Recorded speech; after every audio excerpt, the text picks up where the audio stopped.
আল্লাহ পাক বলেন, ইয়া আইয়ুহাল্লাযীনা আমানু, হে মুমিনগণ, লা তুকদ্দিমু, তোমরা অগ্রসর হইও না, বাইনা ইয়াদাইয়িল্লাহি ওয়া রাসূলি, আল্লাহ এবং তার রাসূলের সামনে।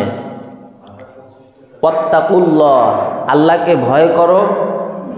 ইন্নাল্লাহা সামিউন আলিম, আল্লাহ সব কিছু শোনেন এবং সব কিছু জানেন। এই আয়াতে কারিমার মূল ব্যাখ্যা হচ্ছে, আল্লাহ এবং তার রাসূল যা কিছু বলেছেন সেইগুলো আমাদের মনে প্রাণে বিশ্বাস করতে হবে এবং মেনে নিতে হবে। বিশেষ করে ফতোয়া দেওয়ার ক্ষেত্রে মন গড়া কোনো বক্তব্য দেয়া যাবে না। কোরআন এবং সুন্নায় যেটা আছে সেইটাই বলতে হবে। এখন যদি কোরআন এবং সুন্নায় না পান তাহলে কি করবেন? হযরতে মুআজ ইবনে জাবাল রাদিয়াল্লাহু তাআলা আনহু, ওনাকে ইয়ামান দেশে আল্লাহর হাবিব প্রেরণ করলেন এবং জিজ্ঞেস করলেন যে, মুআজ, তুমি সেখানে গিয়ে কিভাবে ফয়সালা করবে? সেটা যে কোনো কিছু হোক, আন্তর্জাতিক কোনো কিছু, সামাজিক, পারিবারিক, রাজনৈতিক, যে কোনো সমস্যার সমাধান তুমি কিভাবে করবে? হযরতে মুআজ বললেন, হুজুর, কোরআন দিয়ে আমি ফয়সালা করব। আল্লাহর হাবিব বললেন, কোরআনুল কারিমে যদি ওই বিষয়ের সমাধান না পাও তাহলে কি করবে? হযরতে মুআজ বললেন, তাহলে আল্লাহর হাবিবের সুন্নাহ দিয়ে ফয়সালা করব, হাদিস দিয়ে ফয়সালা করব। আল্লাহর হাবিব সাল্লাল্লাহু আলাইহি ওয়াসাল্লাম বললেন যে, কোরআন এবং হাদিস দুটোতেই যদি না পাও ওই সমস্যার সমাধান, তাহলে কিভাবে সমাধান করবে? হযরতে মুআজ বললেন, হুজুর, কোরআন এবং সুন্নায় এই দুটোতেই যদি না পাই সেই সমস্যার সমাধান, তাহলে আমি কোরআন এবং সুন্নাহকে সামনে রেখে আমার বুদ্ধি, বিবেক, আমার মস্তিষ্ক খাটাবো। আমি এইটা নিয়ে চিন্তা গবেষণা করব। তারপরে যে সিদ্ধান্ত আসবে সেইটা দিয়ে ফয়সালা করব। আল্লাহর হাবিব খুব খুশি হলেন এবং বললেন, মুআজ, তুমি সঠিক কথাটিই বলেছ।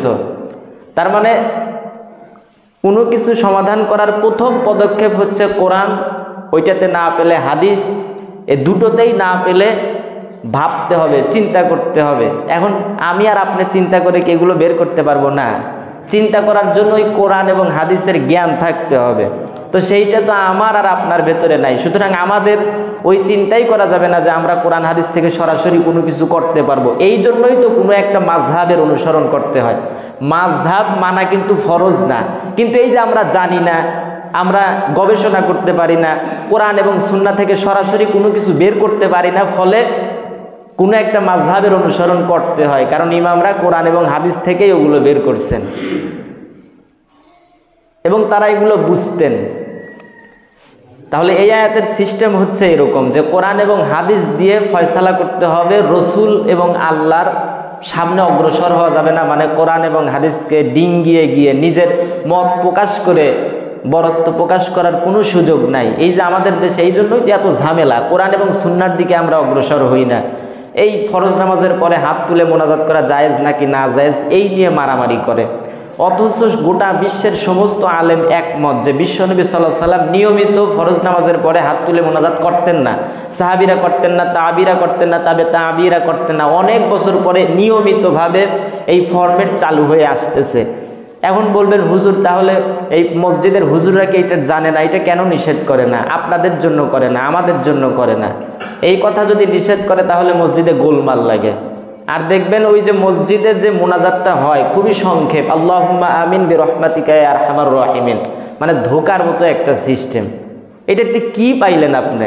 অথচ বিশ্বনবী যখন সালাম ফিরাতেন তখন তাসবিহ পড়তেন, সূরা ইখলাস পড়তেন, সূরা ফালাক পড়তেন, সূরা নাস পড়তেন, আল্লাহুম্মা আজিরনি মিনান নার এগুলো পড়তেন, আয়াতুল কুরসি পড়তেন। আর বলতেন যে আয়াতুল কুরসি এমন একটি আয়াত যেটা পড়লে পরে মৃত্যু ছাড়া জান্নাতে যাওয়ার পথে আর কোনো বাধা থাকে না। মানে লোকটা মরে না তাই জান্নাতে যায় না, মরলেই জান্নাতি। বলেন আল্লাহু আকবার।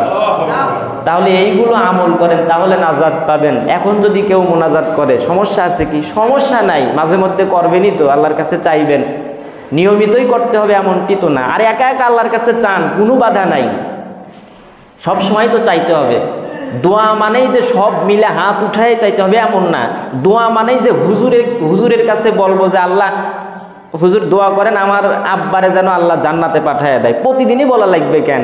মাঝে মধ্যে হুজুর করবে আর আপনি প্রতিদিনই আল্লাহর কাছে বলবেন আল্লাহ আমার আব্বারে মাফ করে দাও। হুজুরের দোয়া কবুল না হইতে পারে, আপনার দোয়া কবুল হয়ে যাবে। কত গুরুত্বপূর্ণ বিষয় অথচ বুঝি না। এরপর আল্লাহ পাক বলছেন ইয়া আইয়ুহাল্লাযীনা আমানু, হে মুমিনগণ, লা তারফাউ আসওয়াতাকুম ফাওকা সাওতিন নবী, তোমাদের কণ্ঠ যেন নবীর কণ্ঠের উপরে উঁচু না হয়ে যায়। ওয়ালা তাজহারু লাহু বিল কওলি কাজাহরি বা'দিকুম লিবা'দিন, যদি তোমাদের আওয়াজ অর্থাৎ আমরা যে একে অপরে কথা বলি, এই একে অপরে যেভাবে কথা বলি এইভাবে কথা বলা যাবে না নবীর সামনে গিয়ে। যদি কথা বলা যায় তাহলে কি হবে? আন তাহবাতা আমালাকুম, তোমাদের জীবনের সমস্ত আমল আল্লাহ পাক ধ্বংস করে দিবেন। ওয়া আনতুম লা তাশউরুন, আর তোমরা টেরও পাবে না। কত বড় কথা! নবীর আওয়াজের উপরে যদি আপনার আওয়াজ উঁচু হয় তাহলে কি হয়ে যাবে? বিশাল ক্ষতি হয়ে যাবে। আন তাহবাতা আমালুকুম, নিজেদের সব আমল ধ্বংস হয়ে যাবে। এখনো পর্যন্ত রওজা শরীফে আয়াতে কারিমা আছে লেখা, এমনকি ওখানে গিয়েও নবীজির কবরের সামনে গিয়েও জোরে কথা বলা জায়েজ নাই। কথা বলবেন ধীরে ধীরে বলতে হবে। আয়াতে কারিমা কেন নাজিল হলো? আল্লাহর হাবিব সাল্লাল্লাহু আলাইহি ওয়াসাল্লাম কথা বলতেছেন, সাহাবীরাও কথা বলতেছে। এখন এই যে সাহাবীরাও কথা বলতেছে, নবীজিও কথা বলতেছেন, ফলে সাহাবীদের কথাগুলো একটু বেশি উঁচু হচ্ছে, নবীর কথা ভালো করে শোনা যাচ্ছে না। বিশেষ করে আবু বকর এবং ওমর রাদিয়াল্লাহু তাআলা আনহু, ওনারা দুইজন একটা বিষয় নিয়ে একটু কথা কাটাকাটি হচ্ছিল, মারামারি না, একটা বিষয় নিয়ে কথা একটু কাটাকাটি হচ্ছিল আর কি। এতে একটু আওয়াজটা উঁচু হচ্ছিল দুইজনের। তখনই আয়াতে কারিমা নাজিল হয় যে না, এরকমটি করা যাবে না। তখন কি হলো? ওমর রাদিয়াল্লাহু তাআলা আনহু এর পর থেকে যখন নবীজির কাছে কোনো কথা বলতেন তখন গিয়ে বলতেন হুজুর হুজুর। নবীজি শোনেন না, 2-3 বার বলা লাগতো। তাহলে আয়াত নাজিল হলো, সাথে সাথে আমল করা শুরু করে দিলেন। এবং তারপরে এমনভাবে নবীজির কথা শুনতেন সবাই, কোনো আওয়াজ করতেন না। পাখিরা উপরে বসে থাকতো, পাখিরা মনেই করতো না যে এগুলো মানুষ নাকি ডাল। তাহলে কত সম্মান দিতেন। যে আয়াত নাজিল হতো সাহাবীরা সাথে সাথে আমল করা শুরু করতেন, এমন ছিল সাহাবাদের জীবন। এছাড়াও আয়াতে কারিমা নাজিলের আরেকটি কারণ আছে, যাই হোক অনেক যেহেতু লম্বা। এরপরের আয়াত, ইন্নাল্লাযীনা, নিশ্চয় যারা, ইয়াগুদ্দুনা, নিচু করে, আসওয়াতাহুম, তাদের আওয়াজ, ইনদাল্লাহি, আল্লাহ রসুলের সামনে, উলাইকাল্লাযীনা, তারাই হলো,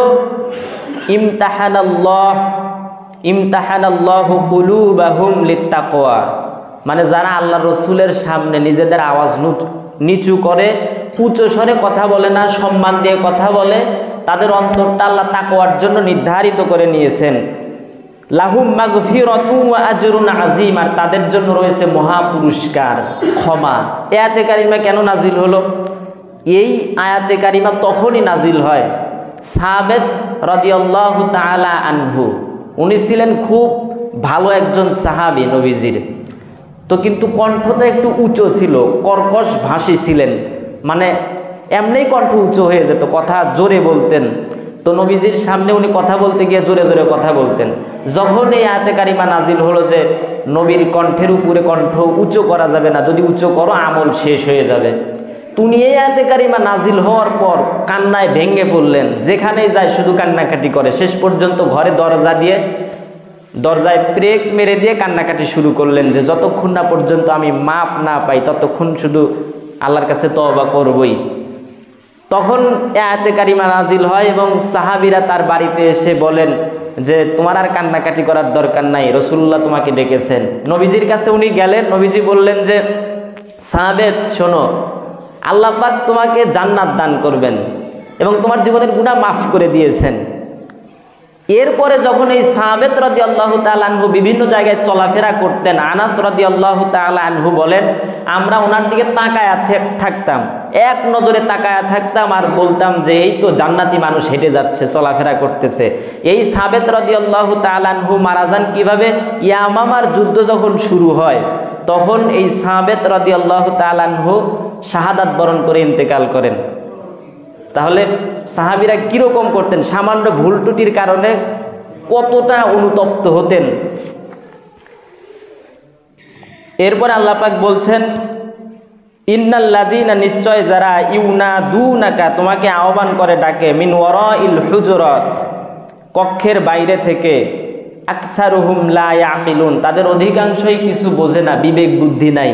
রাসূল সাল্লাল্লাহু আলাইহি ওয়াসাল্লামকে দেখা যেত যারা তখনও মুসলমান হন নাই বা নতুন মুসলমান হয়েছেন বা মুনাফিক টাইপের, এরা বাইরে থেকে ডাকাডাকি করত। এবং এই ঘটনাটি মূলত বনু তামিম গোত্রের লোকদেরকে লক্ষ্য করে নাজিল হয়। বনু তামিম গোত্রের লোক ওরা একটু মুনাফিক টাইপের ছিল।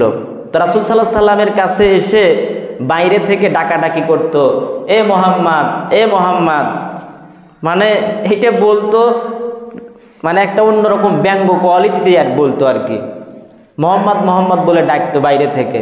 আল্লাহ পাক এই আয়াতে কারিমা নাজিল করে জানায়া দিলেন যে নবী আর সাধারণ মানুষ এক না, তোমরা নবীর সামনে গিয়ে এই যে আদব নাই, কোনো ইয়া নাই, ইখলাস নাই, এভাবে ডাকাডাকি করা যাবে না। তখন এই আয়াতে কারিমা নাজিল হয়। এবং আল্লাহ পাক বলেন যে যারা এরকম করে আসলে তাদের জ্ঞান বুদ্ধি বিবেক কিছুই নাই, যে কোথায় কি করা লাগে।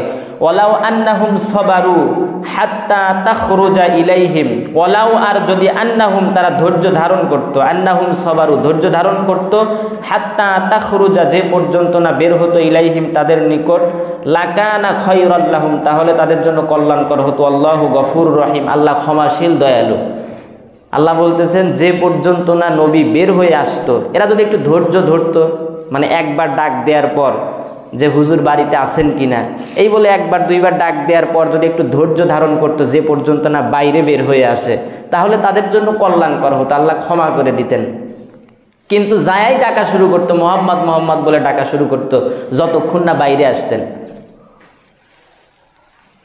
এরপর আল্লাহ পাক বলছেন, ইয়া আইয়ুহাল্লাযীনা আমানু, হে মুমিনগণ, ইন জাআকুম ফাসিকুন, যখন তোমাদের নিকটে কোনো ফাসেক আসে, বিনাবাইন, কোনো সংবাদ নিয়ে, ফাতাবায়ানু, তাহলে সেইটা পরীক্ষা নিরীক্ষা করে নাও, যাচাই বাছাই করে নাও, আন তুসিবু কওমান বিজাহালাতিন, নতুবা অজ্ঞানতাবশত অন্য কোনো সম্প্রদায়ের ক্ষতি করে বসবে, ফাতুসবিহু আলা মা ফাআলতুম নাদিমিন, আর এর জন্য অনুতপ্ত হতে হবে।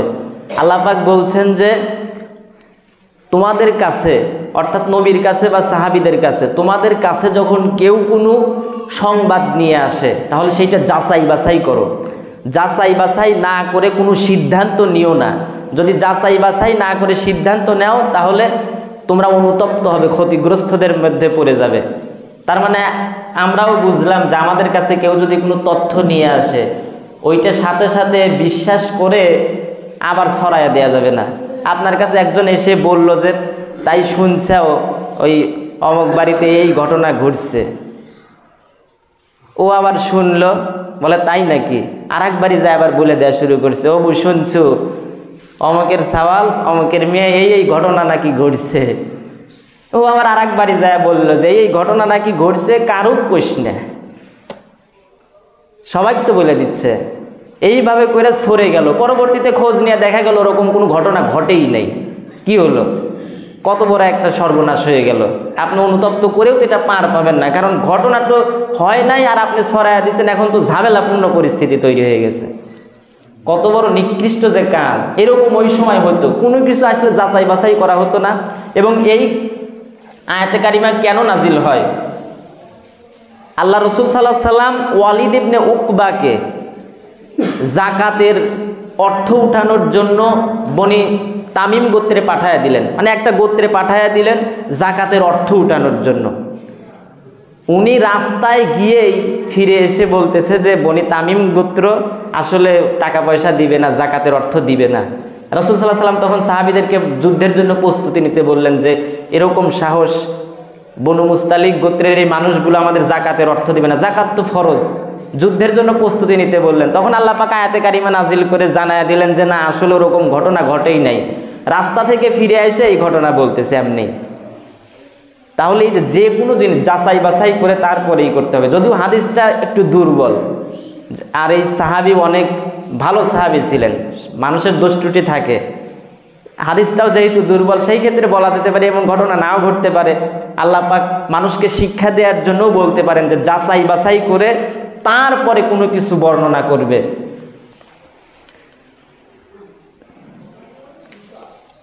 এরপরে আল্লাহ পাক বলছেন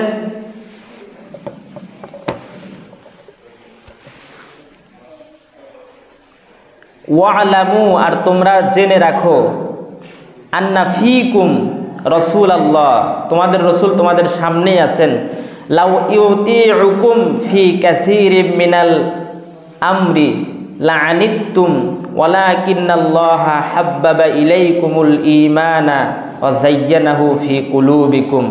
এর অর্থ হচ্ছে ওয়ালামু, তোমরা ভালোভাবে জেনে রাখো, আন্না ফিকুম রাসূলুল্লাহ, আল্লাহর রসুল তো তোমাদের সামনেই আছে, মানে ওই সময়ের ঘটনা, সাহাবীদের সময়ের ঘটনা। লাউ ইউতিউকুম ফি কাসীরিম মিনাল আমরি,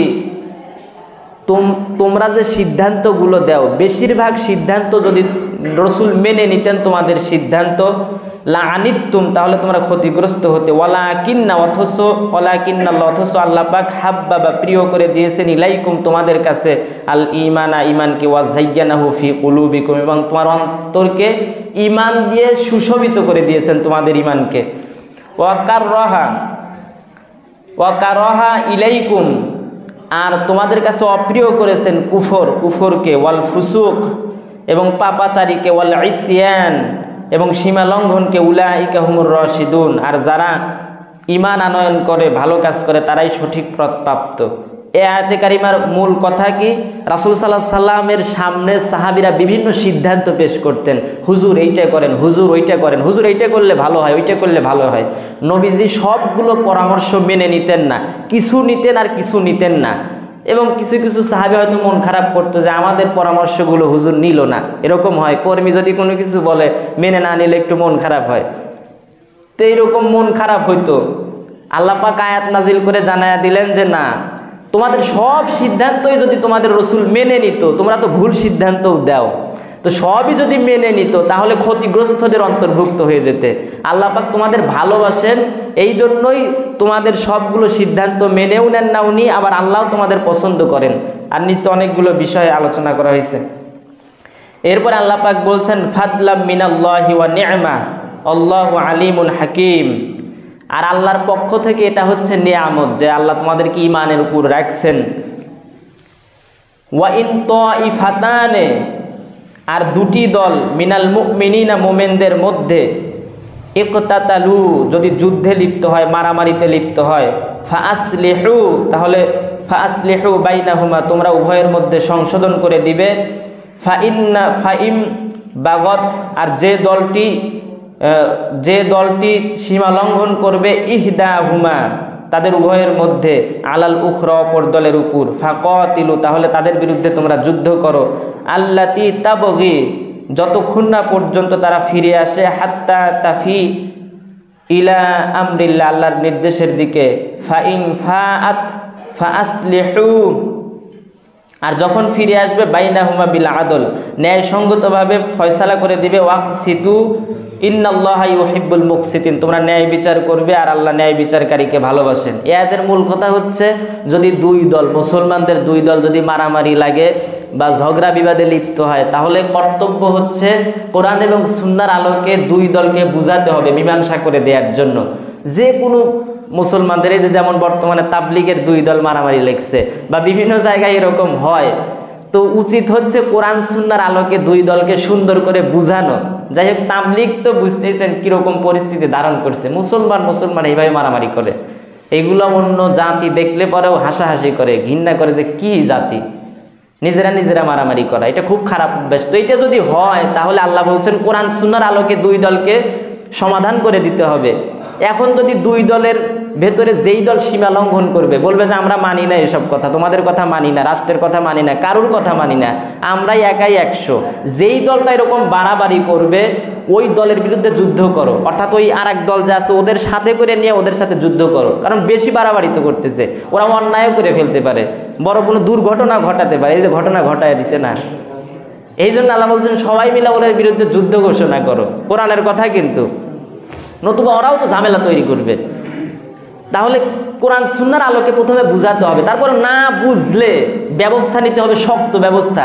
এই হেলা ফেলা করে আরো মানুষ মরবে, তাহলে শক্ত সিদ্ধান্ত নেওয়া লাগবে।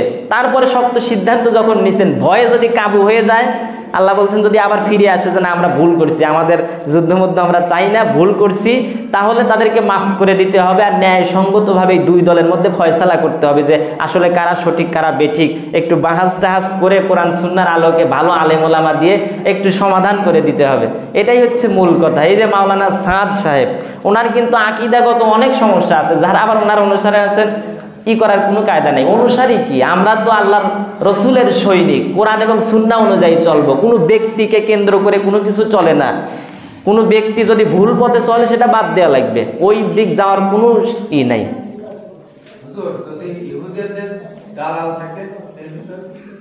জি, এখন এই যে বিভিন্ন জায়গায় ইহুদি খ্রিস্টান বা অন্যান্য ধর্ম বা এই জাতীয় অনেক কিছুই ঢুকে কিন্তু এই ঝামেলাগুলো তৈরি করে বেশিরভাগ ক্ষেত্রে। এখন দেখেন এই বিষয়ে কথা বলার ওরকম সিস্টেমও না যে একজনের বিরুদ্ধে এমনভাবে বললাম আমি আবার এগুলো নিয়ে ঝামেলা তৈরি হবে, মনক্ষুণ্ণ হবে অনেক বেশি। এগুলো অনেক অন্যরকম বিষয়। বাংলাদেশে তো বলেই ওই শায়েখ আব্দুর রাজ্জাক বিন ইউসুফকে ইহুদিদের দালাল বলে, কত আলেম হয়েই বলে। এগুলো ঠিক না। আব্দুর রাজ্জাক বিন ইউসুফকে আপনি চেনেনই না, উনি কেমন মানুষ চেনেনই না আপনি, এমন সাদামাটা মানুষ। ওনাকে নিয়ে এইসব উল্টোপাল্টা মন্তব্য করে লাভ আছে? উনি যে জুতা পরিধান করেন দেখেন কত সাদামাটা, যে পাঞ্জাবিটা পরেন খুব সাদামাটা। উনি যখন ওনার আব্বা যখন মারা যায়, ভাত খাওয়ার আগেই ওনাদের সবগুলো সম্পদ ভাই বোন আত্মীয় স্বজন যারা আছে সবাইকে ভাগ করে দিছে। ওনার সন্তান আছে 3টা, অনেক ভালো শিক্ষিত, ভালো ভালো ইউনিভার্সিটি থেকে পড়াশোনা করছে। ওনার সন্তানদের বিবাহ দিছে, 1 টাকাও যৌতুক হিসেবে নেয় নাই। এমনকি বলছে যে আমার ছেলেকে যদি একটা ঘড়ি দেয়, আমার ছেলের ক্ষমতা আছে, ওর শ্বশুর বাড়ি থেকে ঘড়ি নেয়, ওর বাপেরও ক্ষমতা নেই। তাহলে বুঝেন যে কেমন মানুষ। আমাদের মতো উল্টাপাল্টা মানুষ না। ইহুদিদের দালাল, ওনাদেরকে বইলে কোনো লাভ আছে? আবার এই যে কত মানুষ আছে না, ও কাফের ও কাফের এই কাফের, এই যে শুরু হয়ে যায়, খারাপ অভ্যাস এগুলা। যাই হোক, আল্লাহ পাক বোঝার তৌফিক দান করুক। আর কয়েক মিনিট সময় আছে, আর কয়েকটা আয়াত বলে শেষ করে দিই।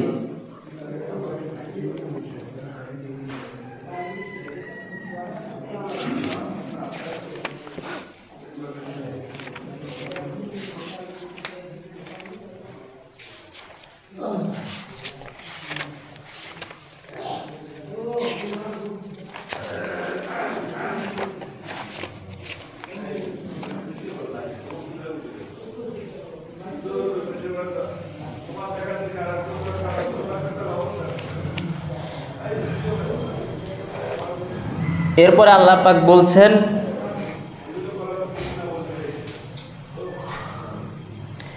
ইন্নামাল মুমিনুনা, নিশ্চয় প্রকৃত মুমিন তো তারাই।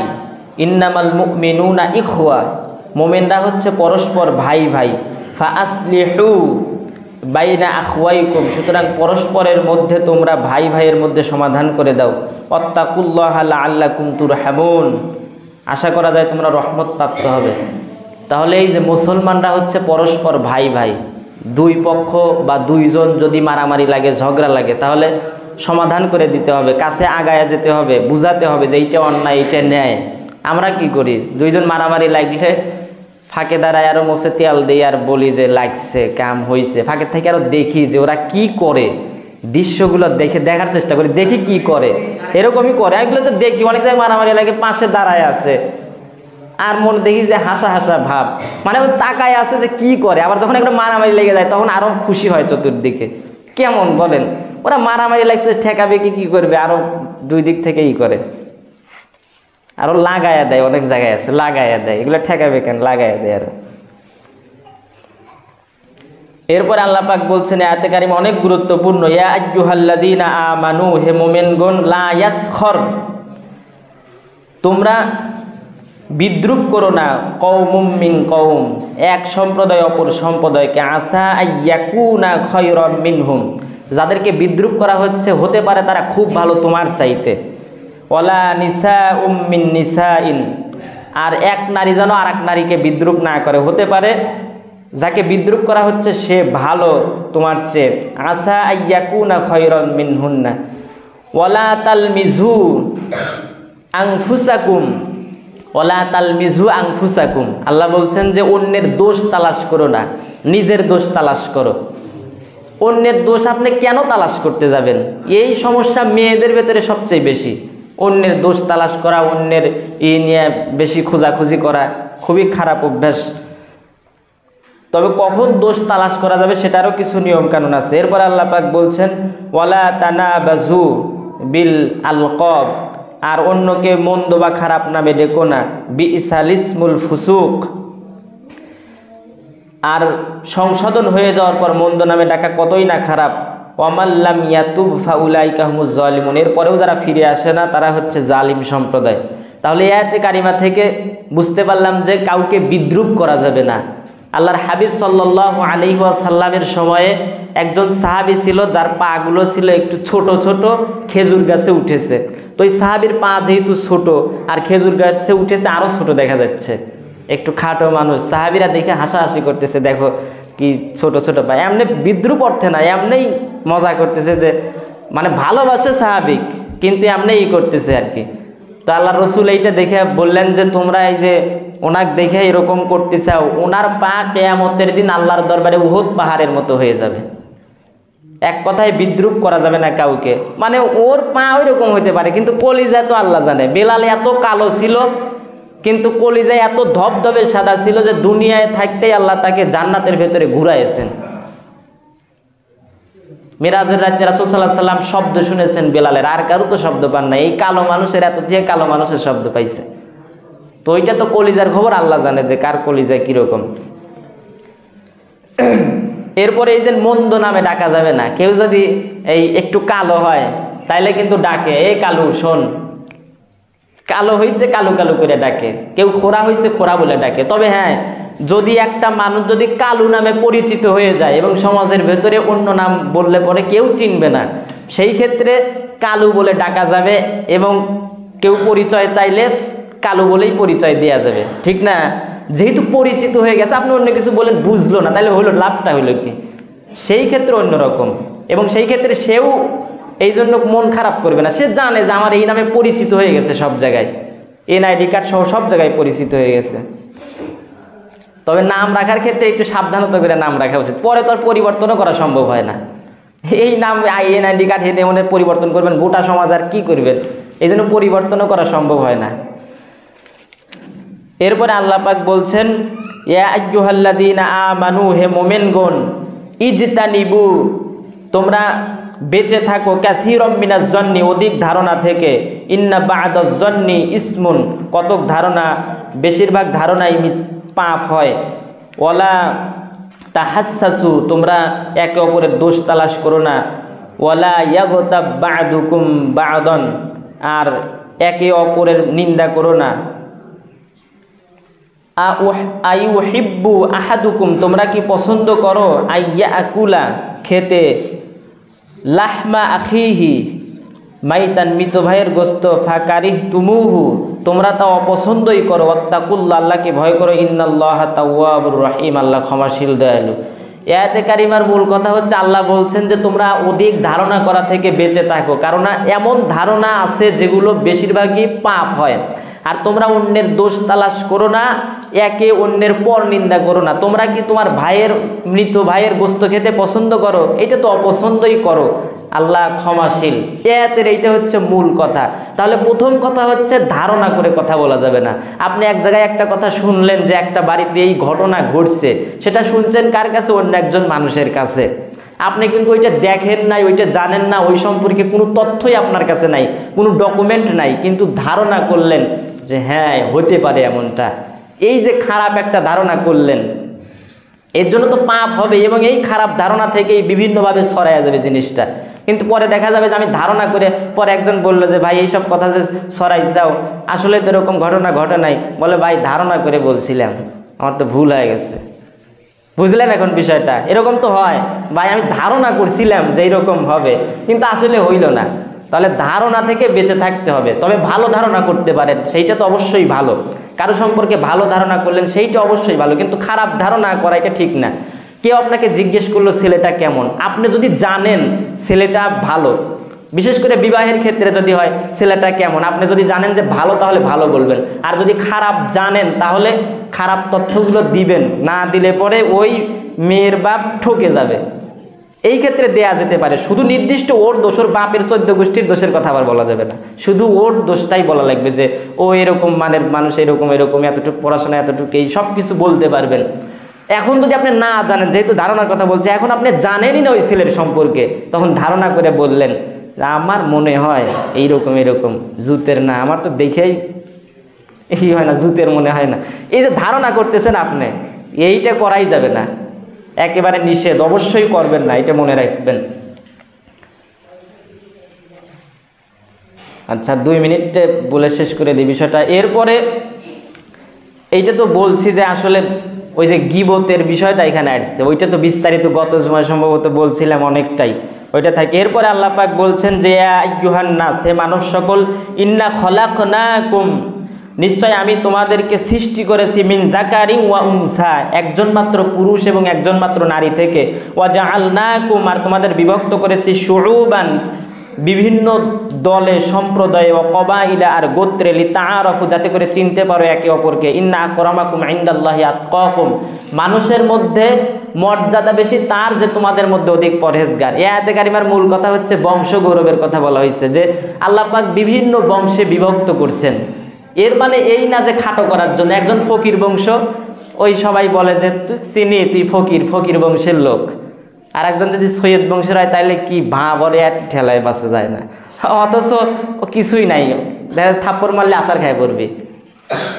এত বাদ নিয়ে লাভ আছে? যে বংশরই আপনি হন না কেন, আপনার মর্যাদা হচ্ছে তাকওয়ার ভিত্তিতে।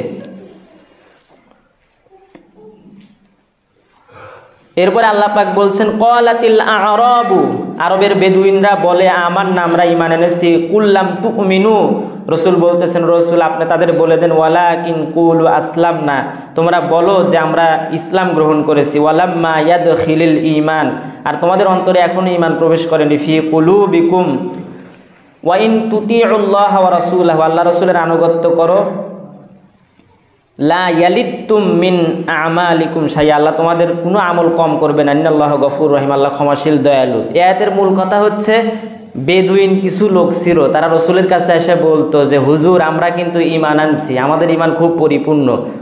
তখন আল্লাহ পাক বলতেছেন, হুজুর ওদেরকে বলে দেন, ওরা কিন্তু ঈমান আনে নাই, ওরা ইসলাম কেবল কবুল করছে, এখনো দেহের ভেতরে মজবুতভাবে ইসলামটা আসে নাই।